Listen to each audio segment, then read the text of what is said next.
Thank you, and I apologize that I'll be speaking in English. No hablo español muy bien. But let me do my best here to walk you through what I think is some key points about the evolution of the media business. And you see some keywords, buzzwords up there, and we have all been trying to experiment with what is the future of the media. Let's see if I can get this to move forward. There we go. So this is a little slide that I borrowed from a study that has been done by Capgemini and MIT, and it's a question about how are you using the digital transformation for your business. And I found the results to be a little bit disappointing, mainly to enhance our existing products, right? But not to invent something new. At the very bottom is to develop new business models. And I think that is one of the problems with the media today, where we talk about the digital transformation, and basically that means doing what we used to do in print or on TV or on the radio, and now just doing it in a digital stream. But it's the same business model, and it's the same kind of content delivered in the same essential way. So the medium has changed, but maybe not the business. Now here's why the business model has to change. We all know this, I won't dwell on it, but that's what's happening with the advertising rates online. It's pretty much what we call the race to the bottom. So the old business model of advertising supported content out there is really not the answer. We know this, I won't dwell on it. Let's figure out what maybe some of the answers might be. There is a growth trend that looks interesting. This is e-commerce. This is your Amazons, your eBays, and your thousands of others out there selling direct to consumers. They've got $1 trillion business going on in 2012. It's bigger now. We're not selling exactly in the same way what we do direct to consumers. We might want to start thinking about how we can engage with our audience. When I was at the Blaze, for example, we had a whole e-commerce channel that was part of the model, bringing you news, but also products and information that you might want to purchase directly. I'm not saying that replaces the news, but it can be an adjacency that creates an affinity with the audience and also a revenue stream for us. So the next one, mobile. We'll talk a lot about that, I'm sure. My colleague from the Wall Street Journal will be up next to talk on mobile. But we have to bear in mind that there's a change here in how content is consumed. And there's these interactive and native application opportunities inside the mobile device that's way different experience than we've been able to deliver when we sort of froze the newspaper and stuck it on the web, right? This is a very different interactive immediacy that we can channel. Now, will people pay for content? It's a big question for all of us, right? And here's a slide that gives you a sense of what they will pay for. It's things that they find that have value in their life. It's entertainment we will pay for. Music we will pay for. And down towards the bottom you'll see newspapers and other types of news. But there has been a sort of sense of value are things I will pay for. I'll pay for an attorney because I'm not going to be very good at it. I'll pay for music because I don't make my own very well. But news, I feel like I can get that anywhere. That's not necessarily true, but it is a fiction that we have allowed to continue to become truth. And I think it's very hard to reverse that, but there is a clear path here that says people will pay for things of value, and news is a thing of value. So, that's the question. Does content, and in particular news, have value? And like the opening discussion, I'm going to stray a bit from news because I think we have to learn from others as we seek our solutions. Taylor Swift decided that her music, her content, had value. On many occasions, she has challenged Spotify, and she has now challenged Apple. And Apple caved and said, "You're right, we'll pay you." I don't know if you're familiar with the dispute, but it was the whole business of the new Apple streaming music, and for the first 3-month free trial, they weren't going to pay the musicians for those streams. Taylor said, "Not my music, you're not." And Apple said, "Well, okay." I don't see the media very often saying, "Not my content, you're not." We kind of just say, "Oh, okay." I think we need to change that paradigm. We need to think hard about the value that we create every day. Another one, Verizon recently bought AOL. Now, a lot of us thought AOL had disappeared and faded into that dark night. But they had quietly been amassing interesting things, not just Huffington Post and ProTechnica, but they had also developed this amazing video streaming business with an amazing revenue model, a advertising model attached to it digitally, and a digital program that goes with that. And that had huge value for Verizon, because Verizon knows that it's going to the mobile device, and the mobile device monetization and video is very different than television. And so Verizon said to itself, I need content and a platform to sell that content and a monetization model for that content. So that leads me to the question, which I think we need to ask. Oh, this is a quick slide that shows that value. While I was talking, I meant to be showing you this, but AOL, if you see, has that big monetization model on the right-hand side, and their digital reach was what was interesting, because that's not something that Verizon had. But what Verizon was representative of the old cable bundle. Time Warner, Comcast, all of those in America. The history of TV and broadcast media has been one of, you get everything at our price. And sometimes I don't want that product, I want this product. Can I have just this channel and not that channel? No, you get the package, take it or leave it. And that was the bundle. But the bundle is unbundling now. And this is something that the media have to think about, because traditionally we've been a bundle. You know, a newspaper had all of the sections, TV had all of the shows, radio had different shows coming on, and we said, take it all. It's a bundle. But these days, people say, well, I don't want that. Can't I just have your sports section? Couldn't I have just the entertainment section of your newspaper and the business section of that TV show? Can I have this all combined in my device, my way? And you see, like Netflix, if you remember, was in one way, in its early days, it was very innovative. And, but they were an old media company, really, because they were just mailing movies that were on disc to you, and then you mailed them back, and then they mailed you some new ones. But it was really innovative at the time. And then everybody said Netflix is dead. There is no more Netflix. Nobody wants to mail because we can stream now. And you know, Netflix had a little bit of a shaky start there, and now all of a sudden Netflix is hot again. And they've realized that they can offer the unbundle, right? You can get for your price of whatever it is, $7.99 a month, all you can eat, but not all that there is. And you decide whether you want that platform, or there's a Hulu, or there's a Vudu. There's a lot of different choices, but you don't have to take what Time Warner or your cable company, wherever you may be, is offering as a bundle. You can make your own bundle. And I think this is an important thought for us as we think about news and content that we deliver, and how we deliver it, and what kind of business model goes with that. Are we bundling too much? Is there a way to unbundle? Can you charge for different pieces of your news content differently? Can you deliver it differently?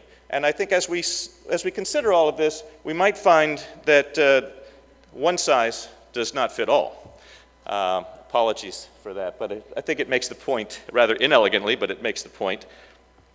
I think we've often tried to make one size fit all. And the other thing that's important for us to consider is the value of the audience that comes to us and what they represent. And I've worked at a couple of different places where there was a very unique audience, and that unique audience had a unique value proposition, both in terms of the money model, but also in terms of advertising and different things.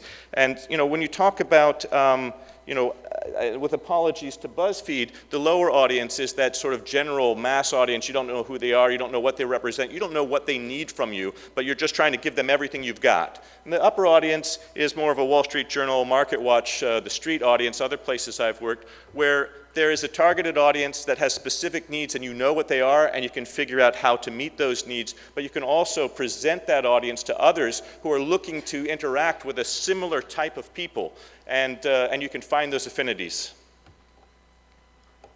So now I'm going to walk you through just quickly some of the things that I've been working on at the two most recent stops, so you can get a sense of what we're trying in this regards. And I'm not saying we've got the answers. We're all experimenting and evolving. But the Wall Street Journal model, it's the traditional model. You pay for our news. And early on in the days when internet was really becoming a thing, the Wall Street Journal threw up that paywall. And we'll be talking a lot about paywalls at this conference. And we said our news has value. If you want it, you've got to buy it. Maybe we were the Taylor Swift of our day. I don't know. Seems unlikely. But you know that model. But what you may not know about Dow Jones is that it's way more than the Wall Street Journal. We have a number of different products that are unbundled for different purposes. We have Factiva, which is a broad-based search like LexisNexis for finding news and information. We have a variety of pro products, risk and compliance. We even have our own sort of wine channel. We do events on a regular basis. We have what we call the CEO Council, where CEOs from companies around the world are participants and paid to be a part of this club that we've created and get exclusive news and events and networking opportunities via the journal. And you'll hear a lot about events, I suspect, as you look around the media and try to figure out how we engage with our audiences and how we make money. The Wall Street Journal learned a lot about events from our collaboration with the site previously known as All Things Digital, which went out on their own as Recode. But their event business was very popular, and we continue to follow that tradition with a very specific type of events targeted at specific audiences. CFOs, for example, CIOs, and so forth. So our efforts have kind of got lost in my slides there. Just taking a look at some of the other products. But we also have these newswire services, which is massive millions of dollar business where we slice up information and we deliver it directly to investment banks, traders, specific targeted audience. So as you can see, we've tried to unbundle our products and sell them differently. And each of these things, we have the baseline Wall Street Journal, which you can get for a ridiculously low price. I'm not selling, I'm just saying I think it's ridiculously low for what it is. We also have found that these pro verticals, targeted and serving a specific audience, we can charge a much higher premium for those, and the unbundle actually turns out to be worth more than the bundle. And I think we're actually going to find that with cable TV, by the way, at the end. When we all rebundle, we're going to end up paying more than we thought we were paying for the whole package. And for us in the media, if we have the same model, that's good news. So that's what we're here talking about. Where is the money? And I'm just going to walk through a couple of past experiments that I did while I was editor-in-chief of The Street, which is a financial news media site here in the US. Let's quick look at some of the things we do. And we had a business model problem at The Street when I got there as editor-in-chief. And basically, we put all of our resources into the free site, where we had all of these other sites behind the paywall. And the model just didn't work because we were investing in the part of the business that wasn't making the money. So we had a problem, and the idea of the free site always had been news and information, but also sampling and a freemium concept. Introduce you to our key players that will give you something more for if you were willing to pay for it. But you can try it before you buy it on the street. But it wasn't really working. We weren't converting people up into those premium products. And we realized that the problem was that we were not making it clear that this was a pathway to something more special. So what you're seeing there is how we redesigned those article pages so that you knew, we took the advertising off, we sacrificed that, we were willing to convert the advertising space to marketing space that says you're looking at a product that came from a premium part of our site. We want you to know more about the rest of that premium and the value that we'll create for you if you're willing to pay for it. And what we found is people were willing to pay for it. And the reason is quite simple. It was something that was useful to them of high value. And investing, for many people, had a good ROI. But the same thing applies to sports and entertainment and other things that you really love that you're willing to pay for.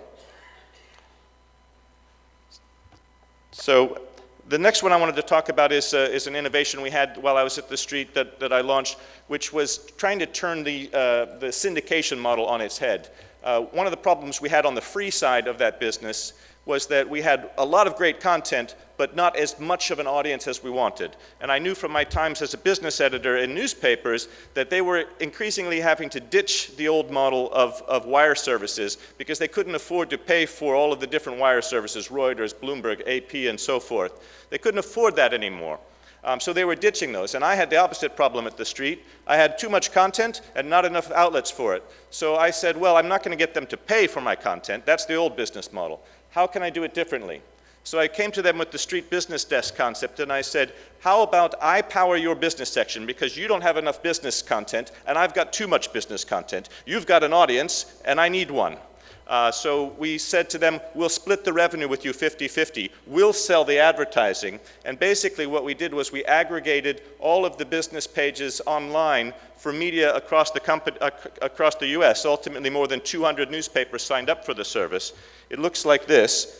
That is actually powered by the street on this particular newspaper's website. Everything, their content and our content commingled. We created a turnkey solution that all they had to do was give us a few lines of code. We rebuilt their business page for them, and then we ran the ads on it, and we gave them 50-50. In our first test market, the collective newspapers, about 30 of them in New England, including this one, had about 600,000 total traffic for business pages.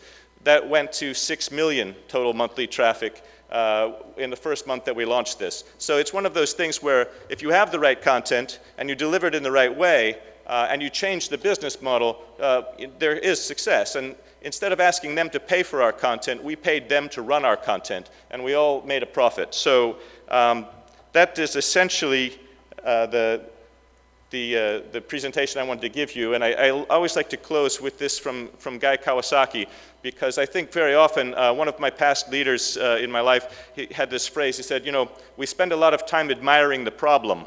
Think about that. We admire the problem, but we don't try to solve it. We just discuss it endlessly. Guy Kawasaki will tell you he was once the chief, what was his title? Chief evangelist at Apple. He said, just try it. If you've got it good enough, just get out there. Don't wait for it to be perfect, because the market will pass you by. So I encourage us all to just get out there and just try it. Thank you.